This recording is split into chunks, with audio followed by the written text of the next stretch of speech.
श्रीमते रामानुजाय नमः। श्रीमत् वरवरमुनये नमः। श्रीवानमहाचल महामुनिभ्यो नमः। श्रीशैलेशदयापात्रं दीपक्त्यादिगुणार्णवं यतीन्द्रप्रवणं वन्दे रम्यजामातरं मुनिं। रम्यजामातृयोगीन्द्रपादरेखामयं सदा तदा यत्तात्मसत्तातिं रामानुजमुनिं भजे।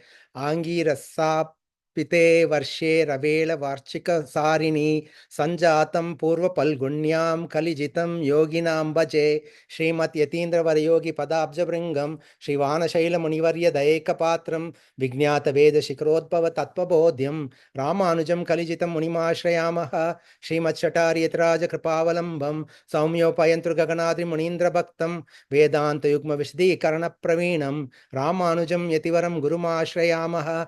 लक्ष्मीनाथसमारम्भां नाथयामुनमध्यमाम् अस्मदाचार्यपर्यन्तां वन्दे गुरुपरम्परां यो नित्यमच्युतपदाम्बुजयुग्मरुक्म व्यामोहितस्तदितराणि तृणाय मेने अस्मद्गुरोर्भगवतोऽस्य दयैकसिन्धोः रामानुजस्य शरणौ शरणं प्रपद्ये। माता पिता युवतयस्तनया विभूति सर्वं यदेव नियमेन मदन्वयानाम् आद्यस्य न कुलपतेर्वकुलाभिरामं श्रीमत्तदङ्घ्रियुगलं प्रणमामि मूर्ध्नां भूतं सरस्वमहदाह्वय भट्टनाथ श्रीभक्तिसार कुलशेखर योगिवाहान् भक्ताङ्ग्रेण परकालयतीन्द्रमिश्रान् श्रीमत्पराङ्कुशमुनिं प्रणतोऽस्मि नित्यं।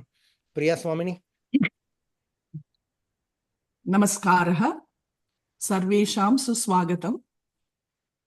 आचार्यस्य दिव्य दंपतीभ्यां च अनुग्रहेण श्री वनमहाचल मठस्य पीठाधिपतेः श्रीमत् परमहंसेत्यादि श्री मधुरकवेः रामानुजजीयर स्वामिनः 80तम जन्मदिन महोत्सवः अग्रिमे जनवरी मासे भविष्यति।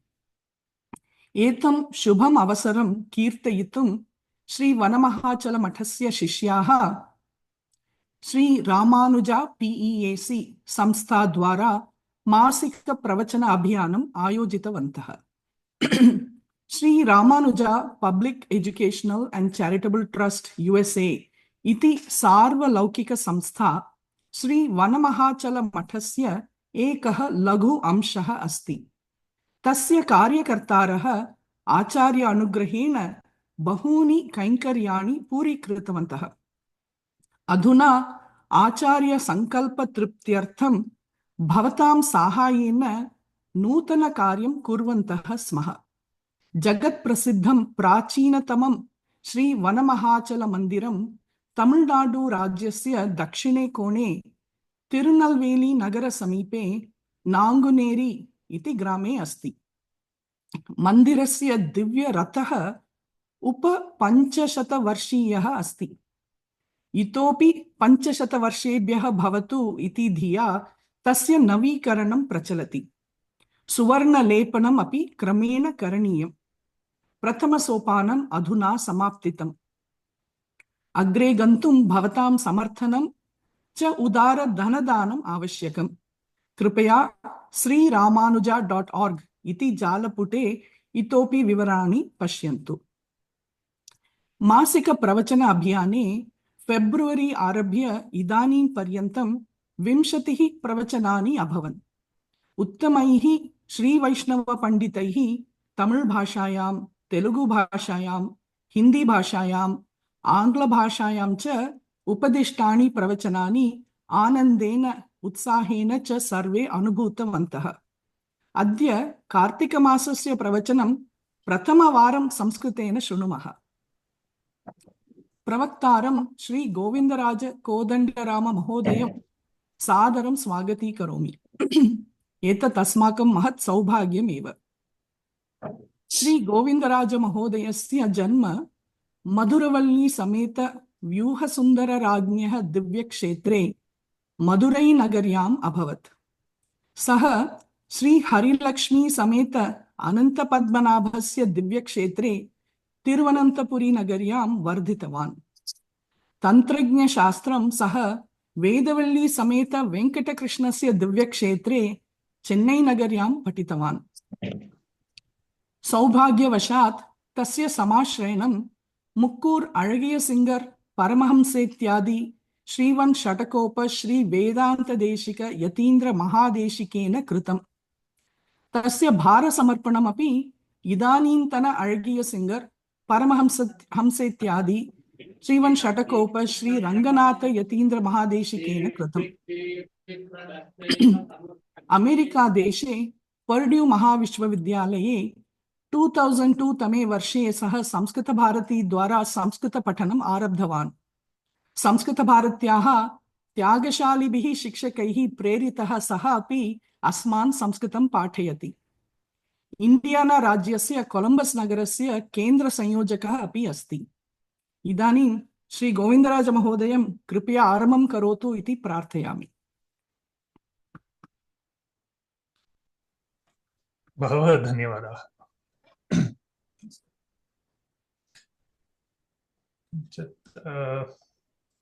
भित्तिपत्रस्य प्रदर्शनं कर्तुं शक्यं किम्? को-होस्ट् करोति वा योगी स्वामी? पण्डितन् स्वामी। एवं वा, धन्यवादः। अस्तु, दृश्यते किम्? आं महोदय, इदानीं दृश्यते। धन्यवादः।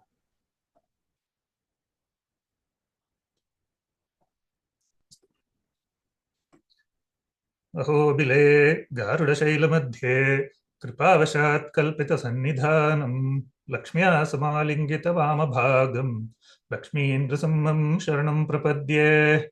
श्रीमान् वेङ्कटनाथार्यः कवितार्किककेसरी वेदान्ताचार्यवर्यो मे सन्निधत्तां सदा हृदि।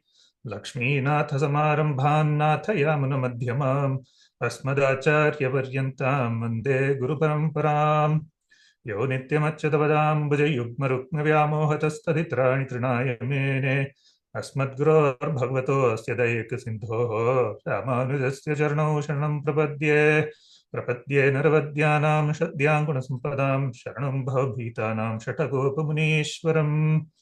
श्रीरङ्गनाथ षट्कोप यतीन्द्रदृष्टं लक्ष्मीन्द्रसिंहषट्जित्करुणैकपात्रम् श्रीरङ्गवीररघुराट् षट्कोपहृद्यं वेदान्तदेशिकेतीन्द्रमहं प्रपद्ये।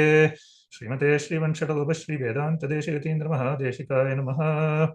श्रीमद्रङ्गषठारि संयमि विरालब्धागमान्तद्वयम् श्रीमद्वीररघूद्वाद्य षट्जित्पादारविन्दाश्रयम् श्रीमद्वेदवतं सदेशिकेतेः कारुण्यवीक्षास्पदम् सेवे रङ्गधुरीण शासनवशं नारायणं योगिनम्। श्रीमते श्रीलक्ष्मीन्द्रसिंह दिव्यपादका सेवक श्रीवंशटकोप श्रीनारायणेतीन्द्रमहादेशिकाय नमः। वेदान्तदेशिकेतीन्द्रकटाक्षलब्धत्रय्यन्तसारमनवद्यगुणं बुधाग्र्यं नारायणाद्यैति धुर्यकृपाभिषिक्तं श्रीरङ्गनाथेति शेखरमाश्रयामः। श्रीमते श्रीवंशटकोप श्रीरङ्गनाथेतीन्द्रमहादेशिकाय नमः।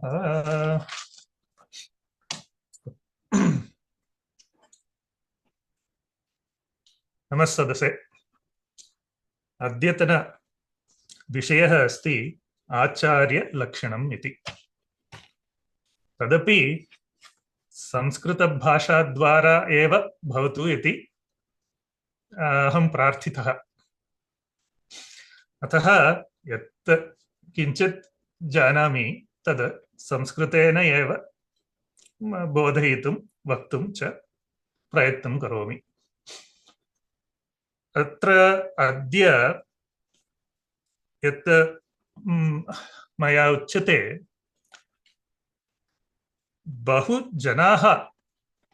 बहुजनानां साहाय्येन एव मया कृतम्। परन्तु अत्र दोषाः स्युः। ते दोषाः दासस्य एव, न तु गुरूणां, न तु आचार्याणाम्। अतः दोषाः क्षन्तव्याः इति प्रथममेव प्रार्थये। अस्तु, इदानीम् आचार्यमाहात्म्यम् इति उक्तवान्, परन्तु अत्र आचार्यलक्षणम् इति अस्ति। तद् अहं किमर्थं तथा कृतवान् इत्युक्ते आचार्यमाहात्म्यं कथम् आगच्छति? तेषां लक्षणैः एव। आचार्यलक्षणम् इति वदामश्चेत् वा आचार्यमाहात्म्यम् इति वदामश्चेत् वा तत्र भेदः एव नास्ति। तद् प्रप्रथमं सम्यक् सर्वे अपि अवगच्छन्तु इति धिया एव अत्र आचार्यलक्षणम् इति मया लिखितम्। अस्तु अस्तु एकनिमिषम् अत्र पायिण्टर्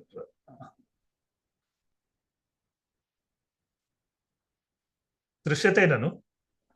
आं महोदय दृश्यते। अस्तु प्रप्रथमं किञ्चित् आचार्यः इति पदस्य लक्षणं व्याकरण अंशान् सर्वं वयं किञ्चित् लघुरूपेण वयं पश्यामः। आचिनोति च शास्त्रार्थम् आचारे स्थापयत्यपि स्वयम् आचरते यस्मात् आचार्यस्तेन कीर्तितः इति वायुपुराणे। अत्र व्याकरणविशेषः सर्वमपि अत्र कोष्ठके लिखितम्, अहं सर्वम् अत्र न पठामि, परन्तु अत्र आचार्यः इति पदस्य मूलधातुः चरधातुः, चरगतौ इति पाणिनीय धातुपाठे। अनन्तरं तत्र आ इति उपसर्गः, ण्यत् इति प्रत्ययश्च, योग्यार्थे ण्यत् प्रत्ययस्य प्रयोगः भवति। एतस्य इतोपि अधिकं किमपि अत्र वक्तुं न इच्छामि। अनन्तरं अन्यस्मिन् दिने ये व्याकरणविशेषान् इच्छन्ति वयम् अन्यस्मिन् दिने कदापि चर्चां कर्तुं शक्नुमः। अस्तु, पुनः आचार्यः इति पदस्य लक्षणानि बहुभिः दत्तानि सन्ति। एकम् अस्ति आचरति आभिमुख्येन गच्छति इति। तत्र ऋग्वेदसंहितायाः सायनभाष्ये तथा भवति। इत्युक्ते अर्थः तमिळ् भाषायां वदामश्चेत् शिष्यर्गळाल् पक्कं सेल्लப்படுபவர் इति वदामः। तर्हि शिष्यैः आचर्यते, शिष्यैः आचर्यते, अनुकूलम् अभिमुखेन गम्यते इति आचार्यः इति अमरकोशव्याख्यानम्।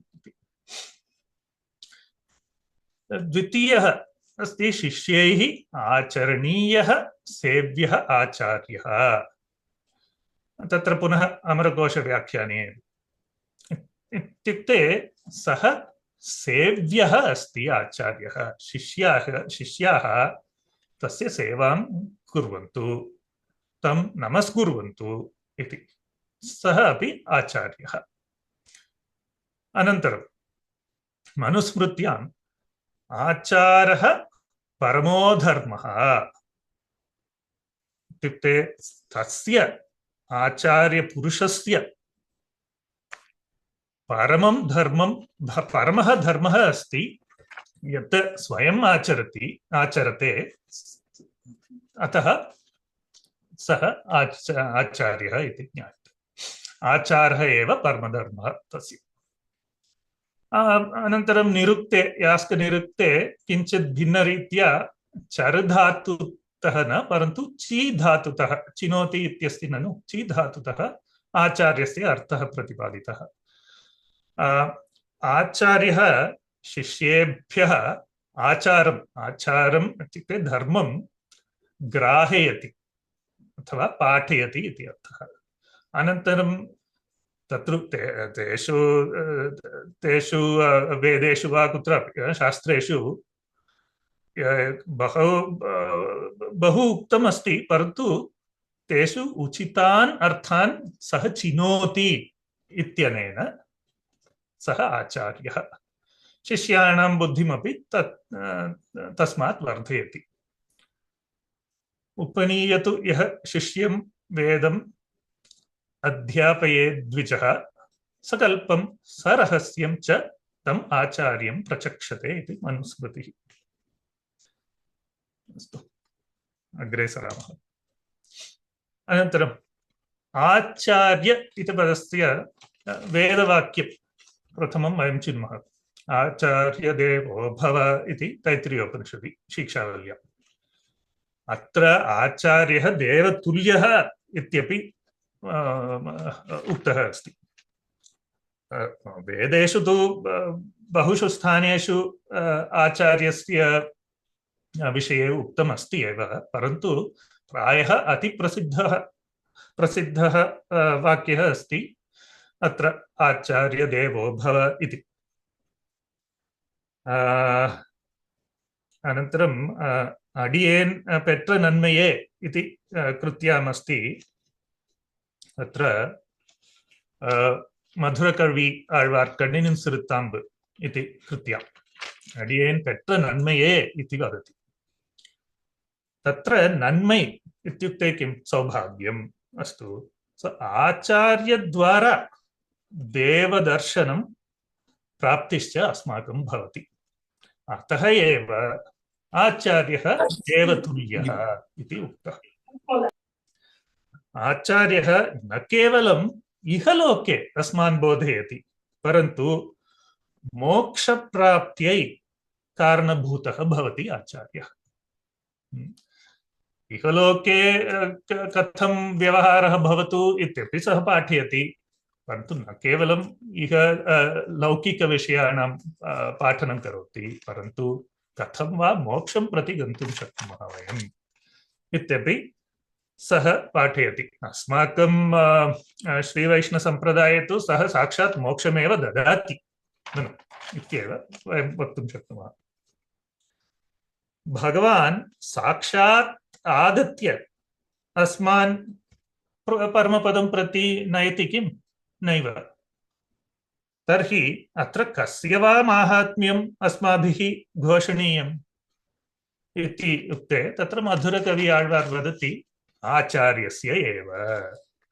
भगवतः बहु चिन्तनं मा करोतु, आचार्यस्य एव चिन्तनं कुर्वन्तु इति वदति। किमर्थम् इति बहु सुलभतया अवगन्तुं शक्नुमः खलु। आचार्यद्वारा वयम् अन्ततो गत्वा भगवन्तं प्राप्नुमः एव। अतः आचार्यस्य वैभवं बहु उच्चैः घोषणीयं भवति अस्माभिः। सर्वे अपि अत्र ये सन्ति सर्वे प्रायः जानीयुः कण्णिनिन् सिरुत्ताम्बु इति मधुरकवि आழ்வார் तेषां कृतिः। ये न जानन्ति, बहु लघु एव अस्ति सा कृतिः। अति सर्वे अपि पठन्तु, अर्थमपि अवगच्छन्तु इति मम प्रार्थना। अग्रिमे तत्रैव कण्णिनिन् सिरुत्ताम्बु तत्रैव पुनः अरुळ् कोण्डाडुम् इति उलगिनिल् मिहत्ते इति अष्टमपाशुरम् अस्ति। अत्र आचार्य गुणान् पश्यामः ये अत्र उक्ताः। प्रथमः गुणः अस्ति करुणा। वेदान्तु नम्माழ்वार् सहस्रपाशुरद्वारा बोधयति। तेन वेदसारं वयं सुलभतया अवगन्तुं शक्नुमः। तदेव आचार्यकरुणा। वेदं सर्वं पठित्वा अवगत्य वयं प्रायः अवगन्तुं प्रायः वयं बहु कष्टम् अनुभवेम। तदर्थं सरलतया कथं वा अस्मान् बोधयितुं शक्नोति इति बहु विचिन्त्य नम्माழ்वारिव आचार्यपुरुषाः सरलरूपेण अस्मान् किञ्चित् कृतयः ते कृतवन्तः। तदेव करुणा लोके श्रेष्ठतमा भवति। अनन्तरं द्वितीयः विषयः अत्र अस्ति। उलगिनिल् मिक्कदे इत्यपि अस्ति, परन्तु वेदसारं कोऽपि लेखितुं शक्नोति चेत् सः निश्चयेन वेदज्ञः एव। वेदान्तशास्त्रज्ञानं विना कथं वा कश्चन तस्य सारं लेखितुं शक्नोति। अतः वेदज्ञानम् अपि आचार्यलक्षणं, प्रायः प्रप्रथमलक्षणम् आचार्यस्य वेदशास्त्रज्ञानम्। अनन्तरं दशमपाशुरे वयं पश्यामः पयन्नन्रु आहिलुम् इति तत्र अन्वये तत्रापि आचार्यगुणाः प्रतिपादिताः। प्रथमः अस्ति पयन् अन्रु आहिलुम् इत्युक्ते आचार्यः अस्मान् बोधयति बहु अस्माकं मन्दबुद्धिः अस्ति इति कारणेन बहु प्रयत्नेन बोधयति आचार्यः, परन्तु तत्र प्रतिफलस्य अपेक्षा एव नास्ति आचार्यस्य। अहं भवन्तं बोधयामि, भवान् मां धनं ददातु अथवा अन्यत् किमपि करोतु इति न वदति आचार्यः। प्रतिफल निरपेक्षा अस्ति आचार्यस्य, तदेव वैराग्यम् इति वदामः। किमर्थं सः बहु कष्टम् अनुभूय आचार्यः सर्वं करोति? इदानीम् अस्माकम् अस्माकम् आचार्यपुरुषान् पश्यामश्चेत् बहु प्रायः ब्रह्ममुहूर्तात् पूर्वमेव ते उत्तिष्ठन्ति। अनुष्ठानानि बहवः सन्ति तेषां, प्रतिदिनं सर्वाण्यपि कुर्वन्ति, भोजनं विना तदपि प्रायः सर्वानपि किञ्चित् भोजनं दत्वा वयं सर्वे शिष्याः खादित्वा तदनन्तरं माध्याह्ने कदापि किञ्चित् खादति। प्रायः प्रतिदिनम् एकवारम् आचार्यपुरुषाः खादन्ति। अतः देहस्य बहु कष्टः तेषाम्। अनन्तरं किञ्चित् आचार्यः प्रायः 10 निमिषाः इदानीं प्राप्तः, अहं किञ्चित् स्वाध्यायं करोमि इति चिन्तयति चेत् तदा एव कश्चन शिष्यः कुतश्चित् आगच्छति, आगत्य नमस्कारं कर्तुम् अहम् इच्छामि इति वदति। तर्हि पुनः तत्रैव भवति आचार्यः। परन्तु तत्सर्वं न पश्यति आचार्यः। अस्माकं हिताय बहु कष्टम् अनुभूय प्रतिफल निरपेक्षतया वैराग्येण कार्याणि सर्वाणि करोति। सः एव आचार्यपुरुषः, तदेव आचार्यमाहात्म्यम्। अनन्तरं अस्मान् नीत्वा भवतः किं प्रयोजनम् इति वयं पृच्छामः चेत् किं वक्तुं शक्नुमः? आचार्यः वेदज्ञः, सः उपायं जानाति, उपेयं जानाति, सः सर्वज्ञः, दीनान् मूढान् अस्मान् किमर्थम् उपदिशति इत्युक्ते किमर्थं सदाचारैः उदाहरणरूपं धरति इत्युक्ते करुणा इति गुणः अस्ति इति कारणेन एव करुणागुणभूतः आचार्यः इत्यपि वक्तुं शक्नुमः। अस्तु, अनन्तरं वयं किञ्चित् रामायणं प्रति सरामः। रामायणे आचार्यगुणाः माहात्म्यं कथम् उल्लिखितं, कथम् उक्तम् इति। रामायणस्य प्रथमश्लोके एव आचार्यमाहात्म्यम् उच्यते। वाल्मीकिः नारदम् उपगच्छति रामकथां ज्ञातुं। ननु अत्र आचार्यपुरुषस्य नारदस्य गुणाः उक्ताः सन्ति। प्रथमः तपस्वाध्यायनिरतः इत्युक्ते सदा तपः आचरति, सर्वं ज्ञात्वा अपि स्वाध्याये निमग्नः भवति इति अर्थः। अनन्तरं वाक्विदां वरः, अत्र वाक् इत्युक्ते वेदाः इति अवगन्तुं शक्नुमः। अनेके सन्ति ये वेदज्ञानं वहन्ति। ननु भाष्यानि बहु ते पठित्वा वेदान् सर्वान् अपि पठित्वा बहु ज्ञानी इति वक्तुं शक्नुमः। परन्तु तेषु अपि श्रेष्ठाः एव आचार्याः। सर्वे अपि ये वाग्विदः सर्वे अपि आचार्याः इति वक्तुं न शक्नुमः। वाग्विदां वरः इति तदर्थमेव वाल्मीकिना प्रोक्तम्। अनन्तरं मुनिपुङ्गवः इत्युक्ते मुनिश्रेष्ठः सः, स एव अर्थः। अनन्तरं त्रिलोकज्ञः, त्रिलोकज्ञः नाम त्रिलोकानाम् अपि ज्ञानं तस्मिन् अस्ति इति, परन्तु न केवलम् आध्यात्मिकज्ञानम्, इहलोकस्य तस्मिन् जनानां कष्टानां सर्वेषामपि विषयाणां ज्ञानं वर्तते। सः एव त्रिलोकज्ञः आचार्यः।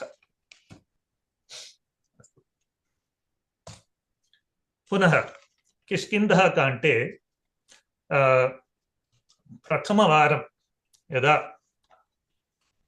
रामलक्ष्मणौ हनुमान् च मिलन्ति तदा किम् उक्तम् इति किष्किन्धाकाण्डे 3 सर्गे वयं द्रष्टुं शक्नुमः। प्रथमश्लोके सम्पूज्य विधिवत् वीरौ हनुमान् मारुतात्मजः उवाच कामतो वाक्यं मृदु सत्यपराक्रमौ इति। अत्र हनुमान् रामलक्ष्मणौ आगच्छति।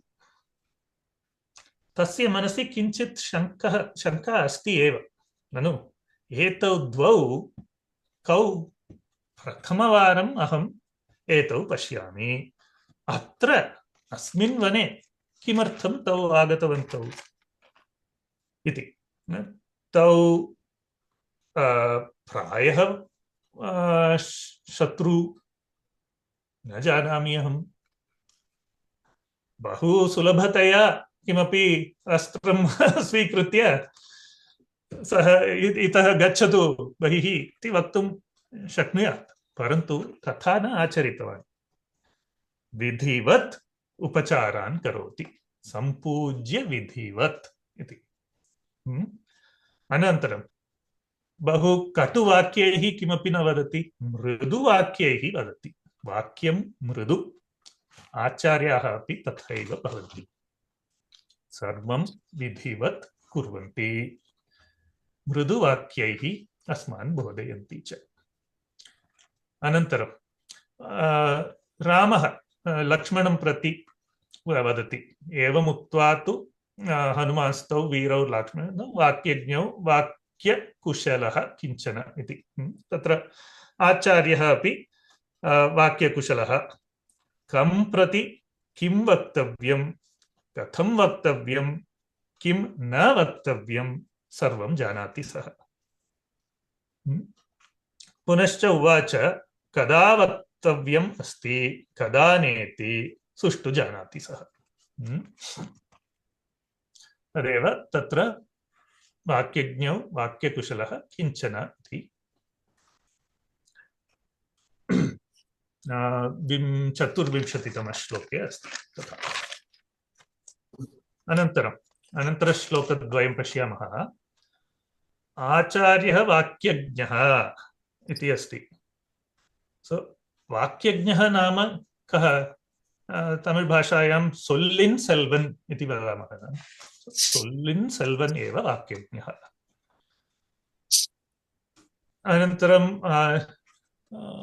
29तमं श्लोकं पश्यामः। नूनं व्याकरणं कृत्स्नम् अनेन बहुधा श्रुतं, बहु व्याहरतानेन न किञ्चित् उपशब्दितम्, क्षम्यताम्, अपशब्दितम् इति। इत्युक्ते सः आचार्यः न केवलं वेदानां परन्तु वेदाङ्गानां शास्त्राणाम् अपि च ज्ञानं वर्तते। तदपि सम्पूर्णं ज्ञानं, कृत्स्नं व्याकरणम् इति उक्तमस्ति, सम्पूर्णं ज्ञानं वर्तते। अतः किञ्चित् न अपशब्दितम्, अतः आचार्यस्य उच्चारणे शुद्धिः भवति, अपशब्दाः न भवन्ति। अस्तु, तद् किमर्थं तस्य मुख्यत्वम् इत्युक्ते बहु गभीराः विषयाः सन्ति वेदेषु, वेदान्ते, सर्वत्रापि। अतः किञ्चित् लघु उच्चारणे वा कुत्रापि लघु दोषाः भवन्ति चेदपि अर्थस्य परिवर्तनं भवितुमर्हति। ननु अतः एव आचार्यः न किञ्चित् अपशब्दितम् इति रामः वदति। अनन्तरं 31तम श्लोके अविस्तरम् असन्दिग्धम् अविलम्बितम् अद्रुतम् मध्यमे स्वरे इति। अत्र अविस्तरं नाम यावत् वक्तव्यं तावदेव वदति आचार्यः। बहु बहु बहु न वदति। केचन सन्ति तेषां मैक् ते प्राप्नुवन्ति चेत् पुनः न दास्यन्ति एव ते। तथा न भवति आचार्यः। यद् वक्तव्यं तदेव वदति। असन्दिग्धं नाम वाक्येषु श्लेषः न वर्तते। यद् उद्दिष्टं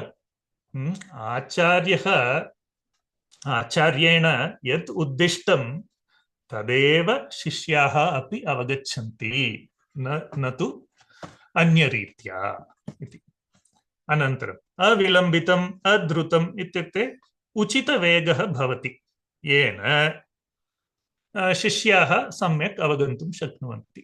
वयमपि जानीमः, केचन सन्ति येभ्यः एकवारं वदामश्चेत् बहु सम्यक् अवगच्छन्ति। अन्य केचन सन्ति येभ्यः प्रायः द्विवारं वक्तव्यं भवति अथवा त्रिवारं वक्तव्यं भवति। तदेव अत्र अविलम्बितुम् अद्रुतम् इति वदति रामः हनुमतः विषये। अनन्तरम् अन्तिमे श्लोके अत्र यत् कल्याणीं वाचं हृदयहारिणीम् इति तत्र अस्ति। इत्युक्ते तस्य आचार्यस्य वाक्, आचार्यस्य वदनं यदस्ति तत्र कल्याणगुणभूतं भवति। हृदयहारिणी नाम अस्माकं मनसि, शिष्याणां मनसि सन्तोषं जनयति, अस्माकं हृदयम् आकर्षति इत्यस्मिन् अर्थे हृदयहारिणी। अस्तु, अनन्तरं देशिकस्तोत्रेषु आचार्यविषये किमुक्तम् इति पश्यामः। अत्र देशिकस्य वेदान्तदेशिकस्य विषये वक्तव्यं चेत् प्रायः एकः वर्षः अपि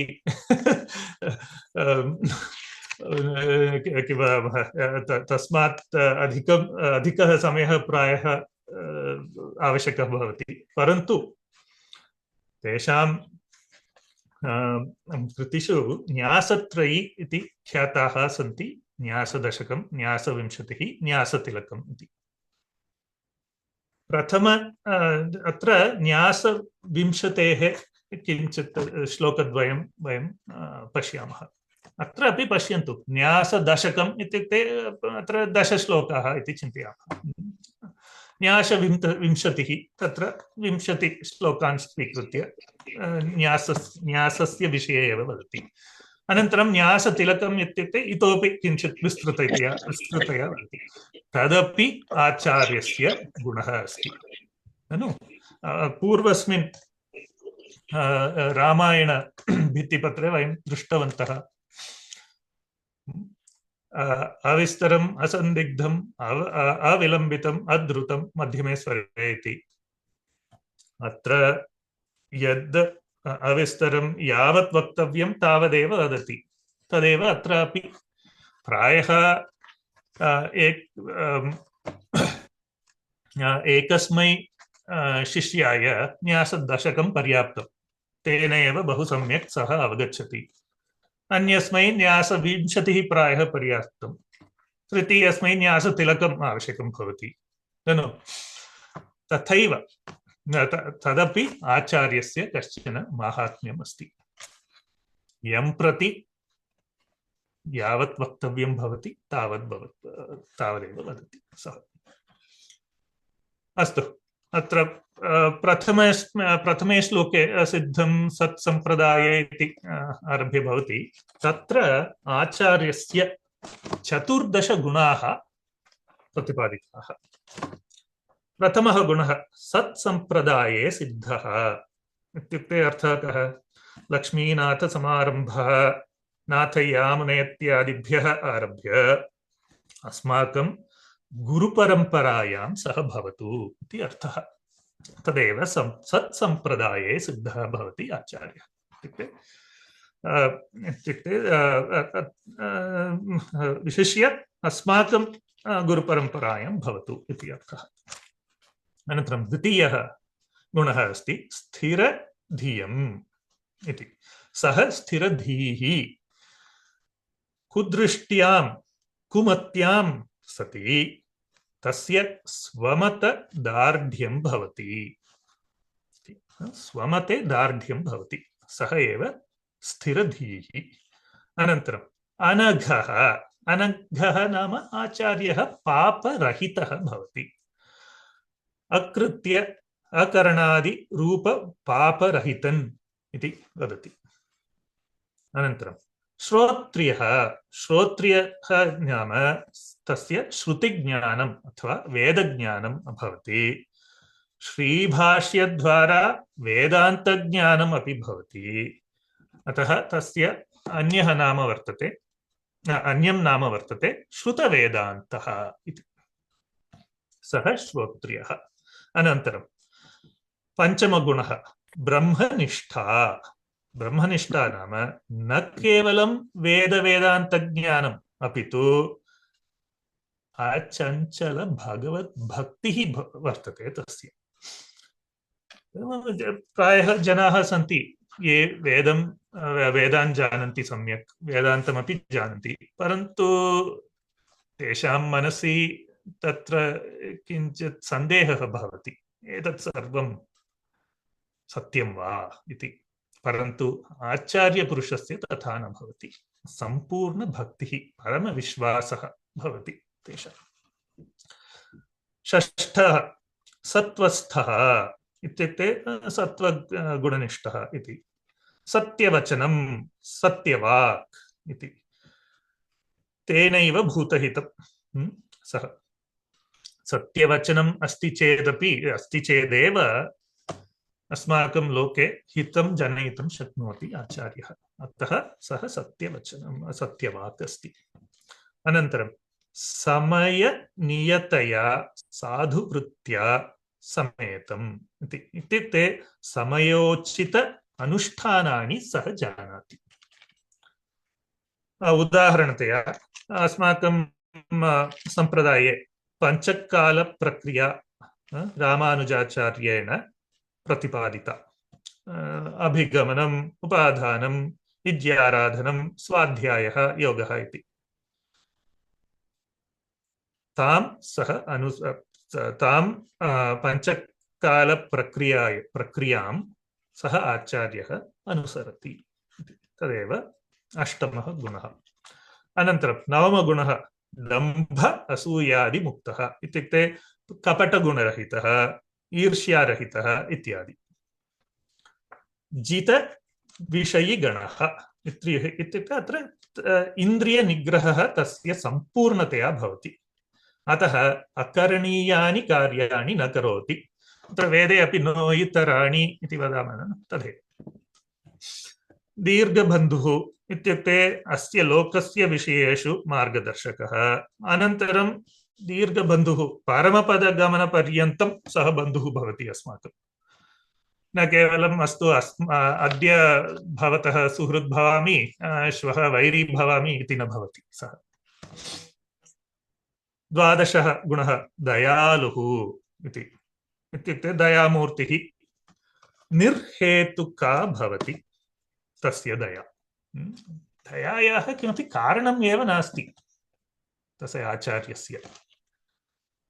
किमपि तदर्थं कारणं नास्ति, सः एव दयालुः। इदानीं वयं लौकिकविषये पश्यामश्चेत् अस्माकमपि यदा कदापि दया भवति एव, परन्तु सर्वेषां प्रति न भवति। अस्मदीयानां प्रति प्रायः भवति, परन्तु आचार्यः तथा निर्हेतुका दया तस्य। अनन्तरं स्खालित्ये शासिता इत्युक्ते यदि शिष्यः किमपि दुर्मार्गे गच्छति आचार्यः तं सन्मार्गं प्रति पुनरायाति सः एव तदेव स्खालित्ये शासिता। अस्तु अनन्तरं स्वपरिहतपरः इत्युक्ते न केवलं शिष्याय परन्तु स्वस्मै अपि परस्परहितं कार्यम् एव सः करोति। सः एव स्वपरिहितपरः इति वदति वेदान्तदेशिकः। अत्र आचार्यलक्षणानि 14 बहु सम्यक्तया एकस्मिन् श्लोके उक्तानि सन्ति। अनन्तरं यः शरणागतिम् इच्छति पूर्वोक्त गुणसम्पन्नम् एव वयम् अधिगच्छामः इति स्वामिनः देशिकस्य वचनम् अस्ति।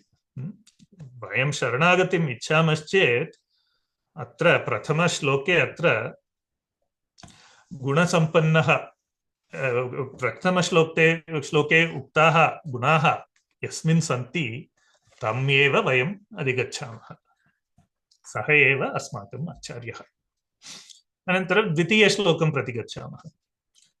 तत्र पुनः द्वितीयश्लोके आचार्य देवो भव इति वेदवाक्यस्य विशदीकरणमेव। आचार्यं देवम् इव उपासीत इति मन्त्रनाथं गुरुं मन्त्रं समत्वेन अभिवीक्षयेत् इति। इत्युक्ते मन्त्रनाथः कः? नारायणः परमपुरुषः। गुरुः अस्माकम् आचार्यः। मन्त्रम् इति अंशत्रयम् अंशत्रयमपि समत्वेन पश्यतु इति वदति। रहस्यमन्त्रान् यः प्रतिपादयति सः यः प्रतिपादयति ननु सः गुरुः तं गुरुं तं मन्त्रं मन्त्रनाथं देवं च सर्वानपि समानरूपेण पूजयतु इति प्रतिपादयति। तदर्थम् अत्र 8 कारणानि। किमर्थं तथा कर्तव्यम् इति पृष्टे तदर्थम् 8 कारणानि अत्र वेदान्तदेशिकेन उक्तानि सन्ति। प्रथमः अज्ञानध्वान्तरोधात् इत्युक्ते सदुपदेशैः गुरुः अंधकारम् अज्ञानं दूरीकरोति, अतः सः पूजनीयः। अनन्तरम् अघपरिहरणात् नाम अज्ञानेन अथवा विपरीतज्ञानेन वयं पापकार्याणि कुर्मः। तानि पापकार्याणि हरति आचार्यः। वयं भरण्यासार्थं गच्छामश्चेत् अस्माकं किं बैलेन्स् शीट् 0 इति वदामः न, तथा भवति। अनन्तरम् आत्मसाम्य आवहत्वात् इत्युक्ते आचार्यः उपायानुष्ठानं पाठयति, येन पाठनेन शिष्यः मोक्षं प्राप्नोति। सः शिष्यः अपि ज्ञानीप्रायः भवेत्, गुणी भवति। अत्र भगवान् एव वदति ननु मम साधर्म्यम् आगतः इति। तस्मात् कारणात् आचार्यः देवतुल्यः। अनन्तरं जन्म प्रध्वंसी जन्म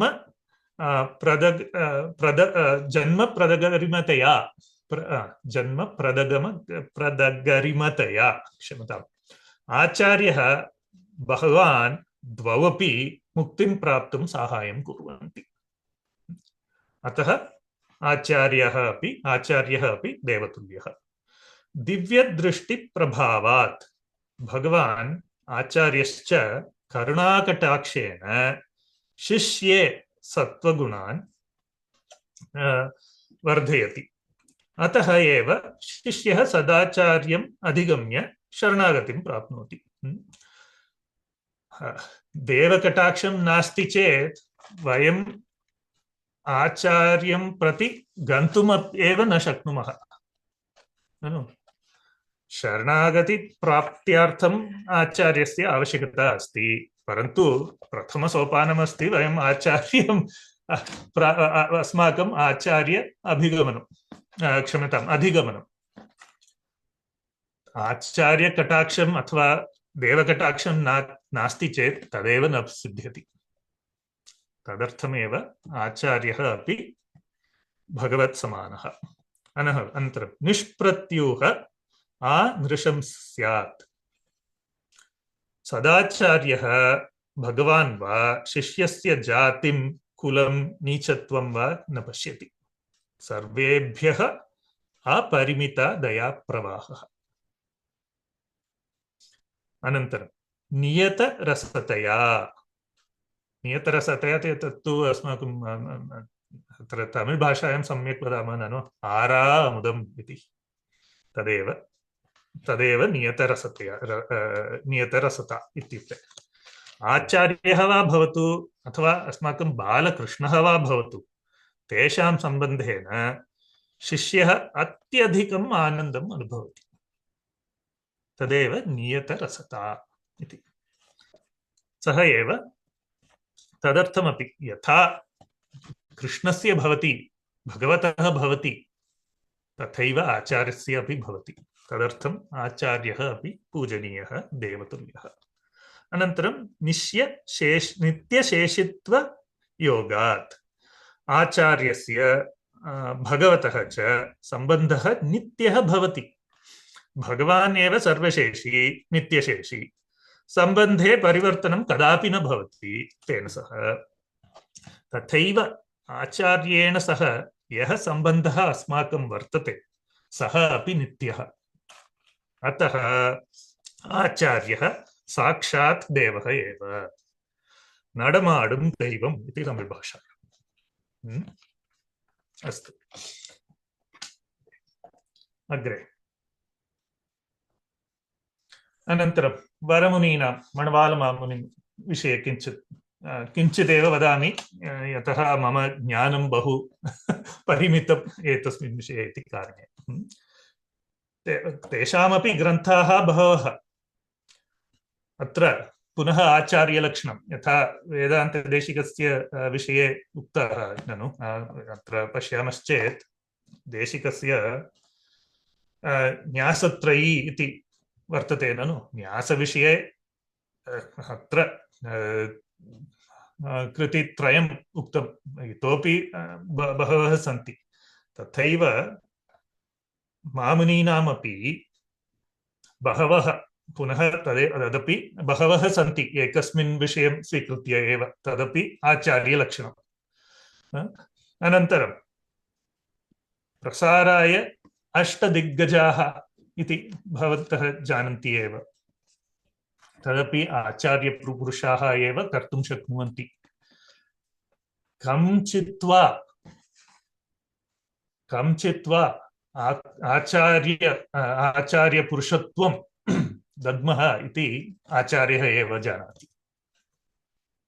अनन्तरम् आचार्यभक्तिः, मणवालमामुनीनाम् आचार्यभक्तिः कथम् आसीत् इति वयं पश्यामश्चेत् तत्र यतिराजविंशतिः, रामानुजनूतन्दारी इति बहवः कृतयः आचार्य मणवालमामुनिभिः कृताः।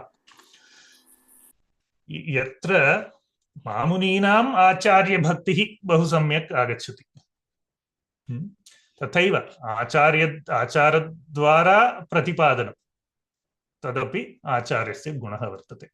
तेन यतीन्द्रप्रवणः इति सः ख्यातः वर्तते। अनन्तरं दासस्य आचार्यः 24तमपट्ट अयशिङ्गर् अस्ति। सः अपि सर्वज्ञः। प्रप्रथमं मया उक्तः कश्चन श्लोकः अहोबिलै गारुडशैलमध्ये इति बहूनां श्लोकानां रचिता अस्ति। अनन्तरं ग्रन्थाः बहु लिखिताः तैः। सर्वज्ञः आसीत् सः। तस्यापि वैराग्यं बहु सम्यक् प्रतिपादयितुं शक्नुमः वयं। किमर्थम् इत्युक्ते भवन्तः प्रायः जानन्ति बहु अत्र श्रीरङ्गे मोट्टगोपुरम् इत्येव आसीत्। किमर्थम् इत्युक्ते गोपुरस्य सम्पूर्तिः न अभवत्। बहु कारणानि बहवः सन्ति। वैरीणाम् अट्टहासकारणेन तथा अभवत्। परन्तु प्रायः 80 तिरुनक्षत्रे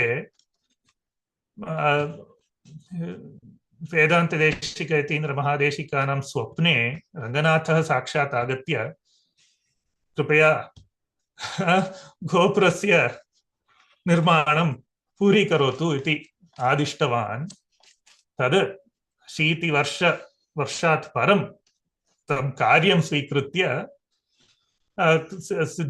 कार्यसिद्धिमपि प्राप्तवान्। तत्रापि कुत्र तदभवत् इति भवन्तः जानन्ति। श्रीरङ्गे इत्युक्ते तमिळ्नाडु राज्ये। तत्र सर्वकारस्य सहयोगः बहु न भवति अस्माकं सनातनधर्माय। तथापि कथमपि वा मया करणीयम् इति तत्र धिया इतस्ततः धनं स्वीकृत्य गोपुरस्य निर्माणं पूरीकृतवान्। तदपि लघुगोपुरम् इति नास्ति। प्रायः अस्माकं लोके भूलोके प्रायः अत्युन्नतं गोपुरं न स्यात्, परन्तु तेषु अन्यतमः।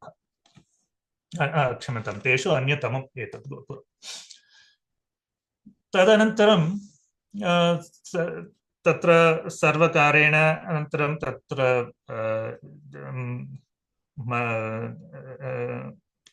श्रीरङ्ग मन्दिरजनैः एव किञ्चित्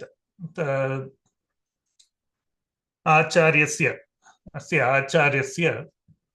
किं वदामः, गोपुरनिर्माणात् परं आचार्यं किञ्चित्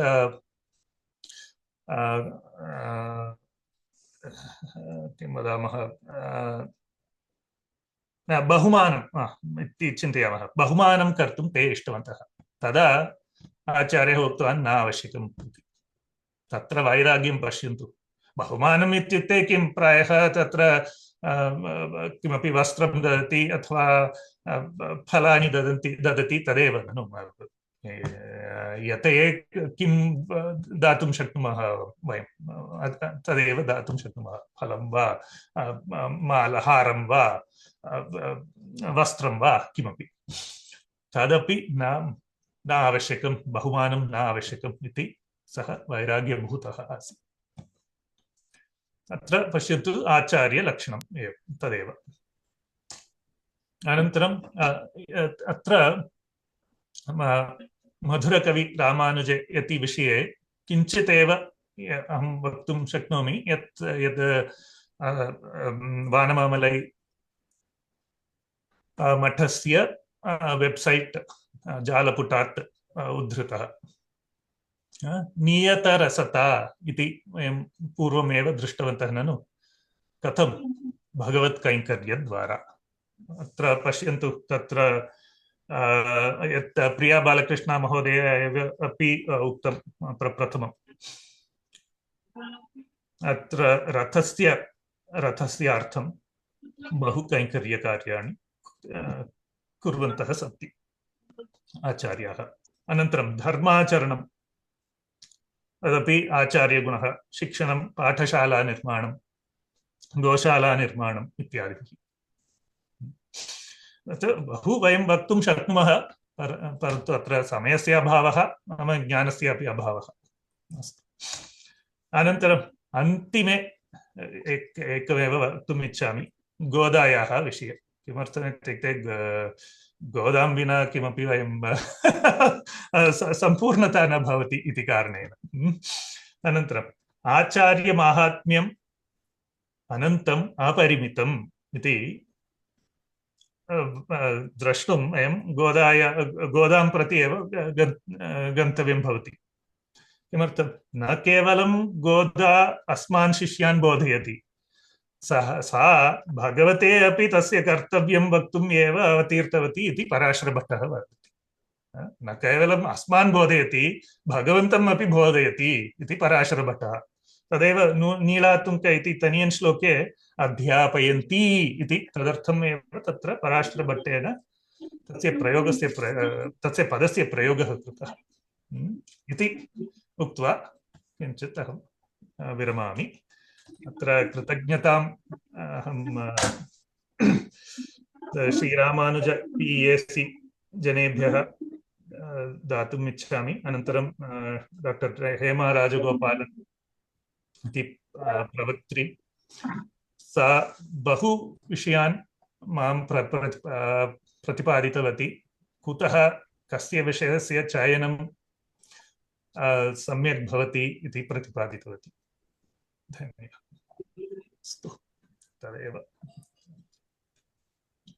दासः। दासन स्वामी आचार्य महात्म्यं प्रतिबिम्बयन् आचार्य लक्षणे अद्भुतम् उपन्यासं दत्तवान्। धन्यवादः।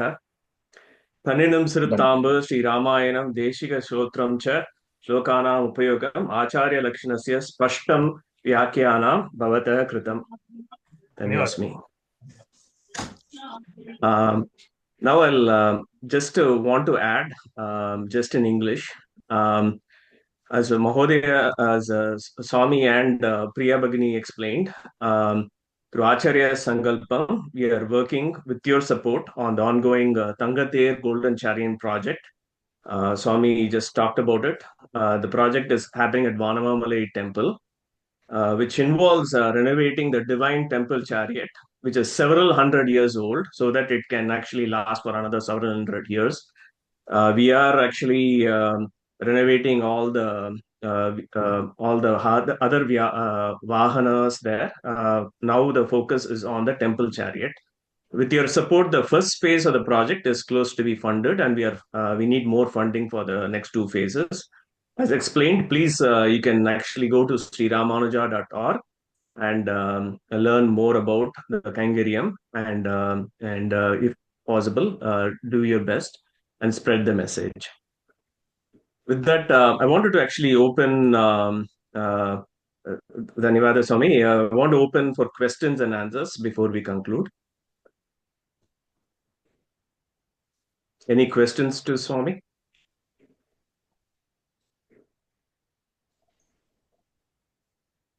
Namaste Mahodaya, Jai Shri Narayana. When will be the next pravachanam? Or is there any WhatsApp group that we can be added to?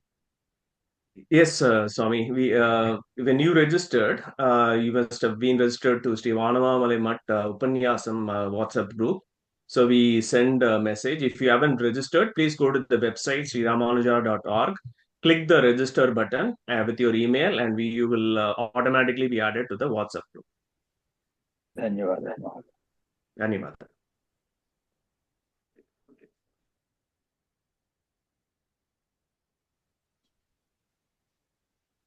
Looking at the chat also, if you have questions, please post your questions on the chat also. महोदय, मम प्रश्नः अस्ति। रामलक्ष्मणौ हनुमत् सम्भाषणम् आसीत् खलु, तत्र किमर्थम् आचार्यविषये उक्तवन्तः? अत्र उत्तम प्रश्नः, तदपि मया पृष्टः एव। अत्र रामायणे एव सचिवः इति पदस्य प्रयोगः अस्ति हनुमतः विषये। सचिवः इत्युक्ते अत्र वयं मन्त्री इत्यस्मिन् अर्थे अवगन्तुं शक्नुमः, परन्तु सुग्रीवः तु किं वक्तुं शक्नुमः, सः तस्य बहु ज्ञानम् अथवा अथवा ज्ञानस्य दार्ढ्यं वा इति वक्तुं न शक्नुमः। अतः सुग्रीवस्य प्रायः पुरुषः इति वदामश्चेत् सः हनुमान् एव आसीत्। अतः एव तत्र सचिवः इत्यस्य पदस्य तथापि अर्थः अस्ति। तदर्थमेव तत्र सुग्रीवस्य क्षमतां हनुमतः विषये यदा वयं वदामः तत्र आचार्यगुणान् एव वयं पश्यामः। अस्तु, धन्यवादः।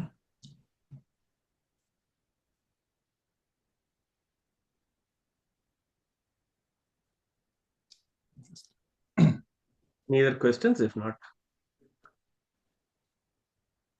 sorry, this is Badrinath.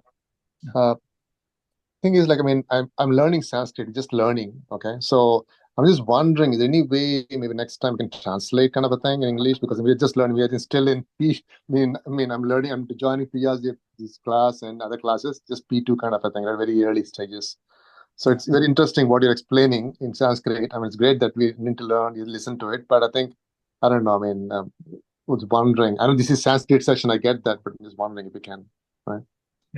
अस्तु, अत्र प्रायः प्रिया बालकृष्णमहोदयया प्रथममेव उक्तं ननु अस्माकम् इत्युक्ते मम प्रिया महोदयायाः सर्वेषामपि संस्कृतज्ञानवर्धनं संस्कृतभारती इति संस्थायाः कारणेन एव अभवत्।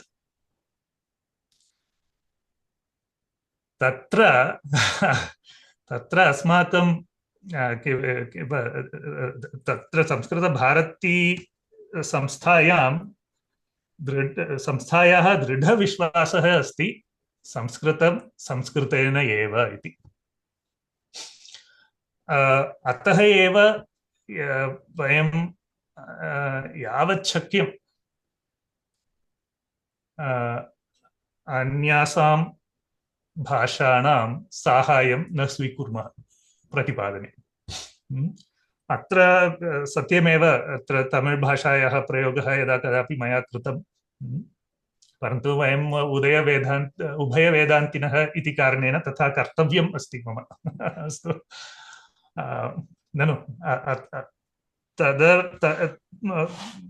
तदर्थमेव तत्र किं वदामः, अद्य भाषा परिवर्तनं वा किमपि न अभवत्। परन्तु भवन्तः इच्छन्ति चेत् अस्य वचनस्य रेकार्डिंग मुद्रणं तु अस्ति एव। तत् स्वीकृत्य अन्यस्य साहाय्येन यत्र कष्टाः अनुभूताः तेषाम् इतोपि सरलीकृत्य सरलवाक्यैः इति परिवर्तनं वयं कर्तुं शक्नुमः। अतः तेन भवतां सर्वेषामपि बहु सुलभतया अवगमनं भवति इति मम दृढविश्वासः अस्ति। धन्यवादः महोदय, धन्यवादः। तथा कर्तुं सिद्धः एव चिन्ता। प्रिया महोदयायाः अथवा मम वा सम्पर्कं निश्चयेन कुर्वन्तु भवन्तः। धन्यवादः महोदय, धन्यवादः। आचार्यस्य अनेक गुणान् शास्त्रद्वारा अस्मान् सरलसंस्कृतेन उपदिष्टुं पुनः धन्यवादः। मुरलीस्वामी இப்ப வாழ்த்துநாமம் சொல்லிடுறேல?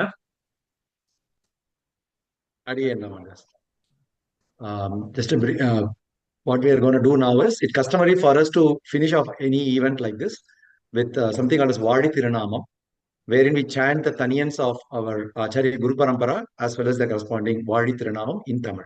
Taniyan would be in Sanskrit and Vadi Tirunamam would be in Tamil. Taniyan would be in Sanskrit, Vadi Tirunamam would be in Tamil. Right? I'll take like a couple of minutes and we'll get the this will complete the event. नमस्ते श्रीशैलनाथाय कुन्ती नगर जन्मने प्रसाद लब्ध परम प्रापि कैंकर्य सालिने श्रीशैलेश दयापात्रं धीभक्त्यादि गुणार्णवं यतीन्द्रप्रणं वन्दे रम्यजामातरं मुनिं रम्यजामातृयोगीन्द्रपादरेखामयं सदा तदा यत्तात्मसत्तादिं रामानुजमुनिं भजे श्रीमत्यतीन्द्रवरयोगि पदाब्जभृङ्गं श्रीवानशैलमुनिवर्य दयैकपात्रं विख्यातवेदशिखरो भयतत्त्वबोधं रामानुजकलितमुनिमाश्रयामः. So what I just chanted was the Taniyan of 30th Pitathipati of Vanamalai Mutt, His Holiness Kalyan Vanamalai Ramanuja Swami. Today is the Trinakshatram of Swami, Kartikai Pura. And what I'm going to chant is for the Prakatam Swami, 31st Swami, who is the Pitathipati of the Mutt. Srimat Chatari Yatraja Kripa Valambam, Saumyo Bhayentra Gaganatri Munindra Bhaktam, Vedanta Ikmamshitikarana Pravinam, Ramanujadevaram Guruma.